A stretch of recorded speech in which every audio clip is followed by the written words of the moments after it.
Alright, what's going on, you guys? Welcome back to another video. Today we're just doing another pre-built budget keyboard build.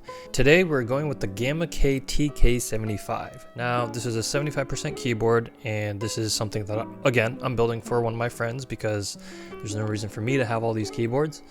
And this is one of these pre-built budget companies that I found on Amazon actually, and so it seemed interesting to me. It wasn't too much money. I believe the Gamakay fully built with shipping, well, I have Amazon Prime, but with taxes and everything, it came out to be about $140, so roughly the same as the Newfie Halo series, which is, if you watched my previous video, go check that one out because that one's really cool.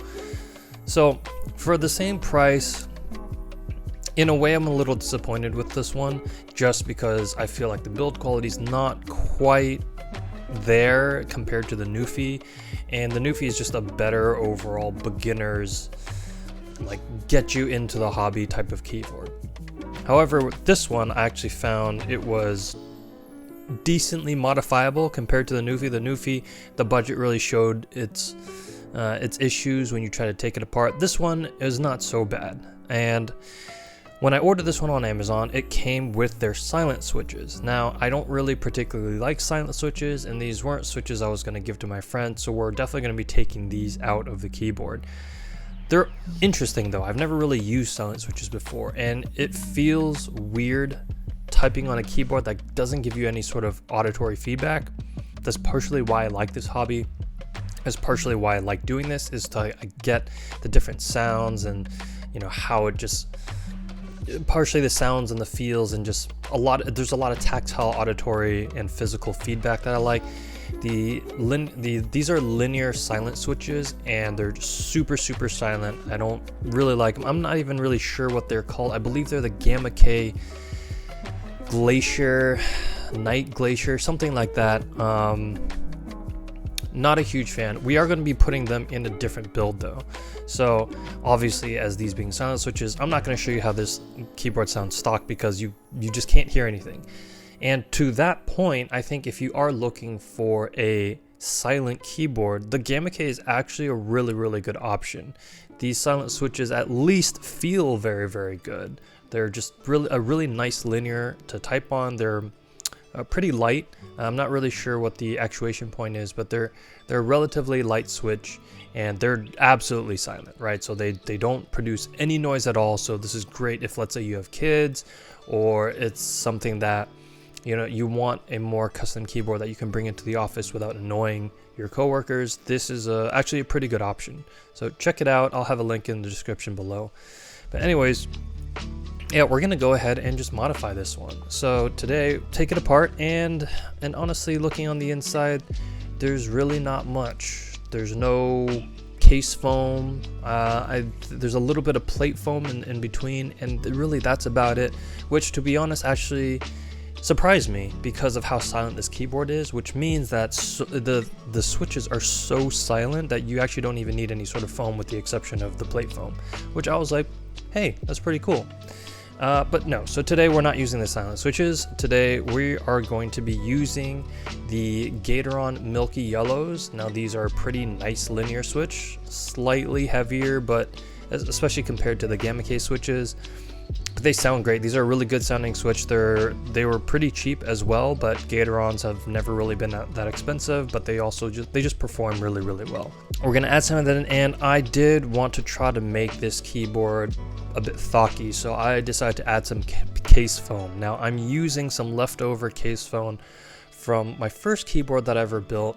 That was the MXR Keys CK820. That was also 75% keyboard, so this relatively fits. Now this is a case mounted PCB, no gaskets here, obviously it's budget, and so did kind of have to cut some holes and kind of really squish it in there and just kind of see what this sounds like, right? I didn't really do too much other than that, and then I decided to just add some tape mod because I wanted to make sure we weren't getting too much clack, as this is a steel plate, which I'm just not a huge fan of. I don't really like steel plates, but this is what it came with, right? So I don't have a plate that I can replace this with. Putting all those on, and today the keycaps that we're going to be using are these keycaps, again, from Gamakay TK75. If you guys haven't checked them out, definitely do so. They have a lot of really cool keycap selections, and I went with these Japanese like style wave keycaps. I think they look really nice. They're super gorgeous. Good quality from Goblin Tech Keys. I feel like that's where they excel. Don't get their keyboards. I feel like they're not that good, but the keycaps though, really good stuff. Definitely order from them. And yeah, so let's give this a look and see what this sounds like.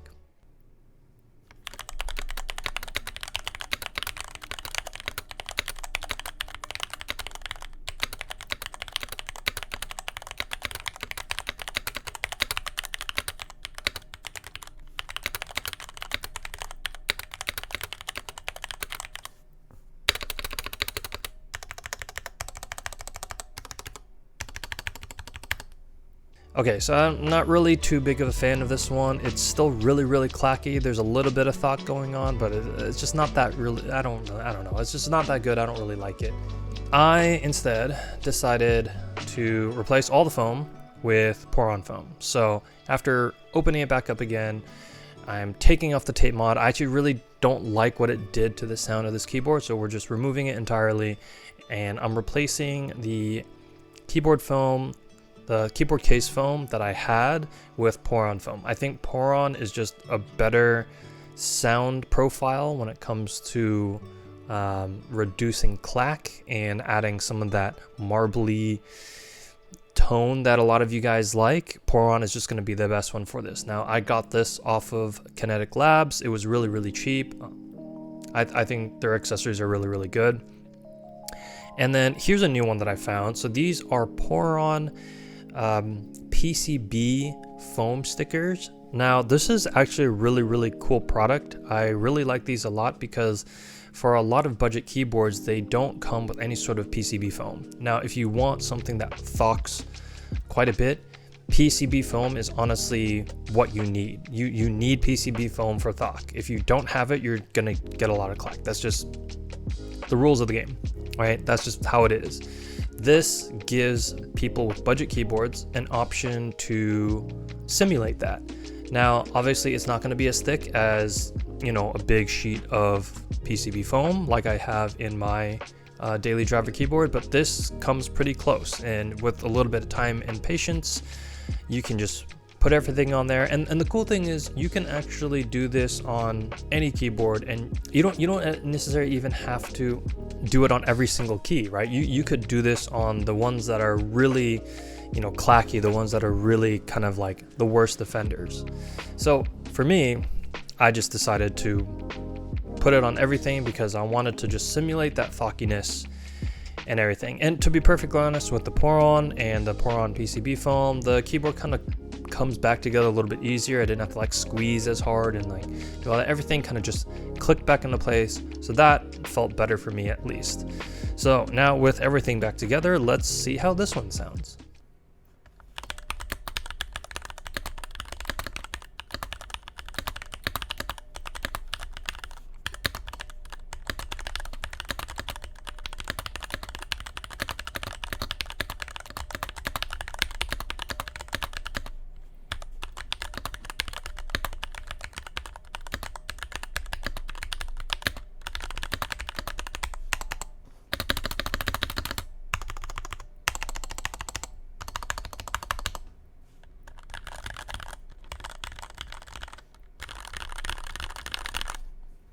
And I like this a lot. Now, if you notice, I actually did record that sound clip with the feet up, and that's because I found this keyboard has some really cool resonance that goes along with the feet kind of deployed, and you get some of that sound coming out of the back. I actually think it sounds really good right now. Still, the keyboard, the space bar is still pretty clacky, and I think it's just due to the stabilizers. Now, the stabilizers on this keyboard, they're decent, but they are plate mounted instead of PCB mounted. I prefer PCB mounted stabilizers. I think they just sound better. There's really not too much I can do there. There's already foam there to kind of dampen the sound. It's still really clacky, but it's a lot better than it used to be. Yeah, I mean, like, this is really not that bad of a budget keyboard. I think with some minor mods, you can actually make it sound pretty nice. And to that point, I actually like the fact that this keyboard for the most part is relatively easily modified, right? Like you can do foam, you can do tape mod, you could even do a force break mod, you could do, you know, the PCB foam stickers. There's definitely things that you can do to this keyboard to make it sound better, which I do really appreciate. Now compared to like the Newfie, which is a lot harder to mod, if you're looking for something along the same price that comes with its own switches but you can modify, this is a pretty good deal, to be perfectly honest. I think it's a pretty good one. Now the plastic casing, I feel like makes it feel a bit cheap, but it's still relatively well put together. Everything snaps back together. I didn't feel like I was going to break anything when I was trying to take it apart. So you just need a plastic trim tool for that. And yeah, I'm pretty happy with it. So yeah, I hope you guys enjoyed this video. Definitely check out the Gamakay keyboards. I think they actually make a pretty decent product, especially for, you know, the price what it is, and they have some pretty decent switches. They have non-silent switches as well. I haven't tried those out yet, but maybe in the future, so we'll see.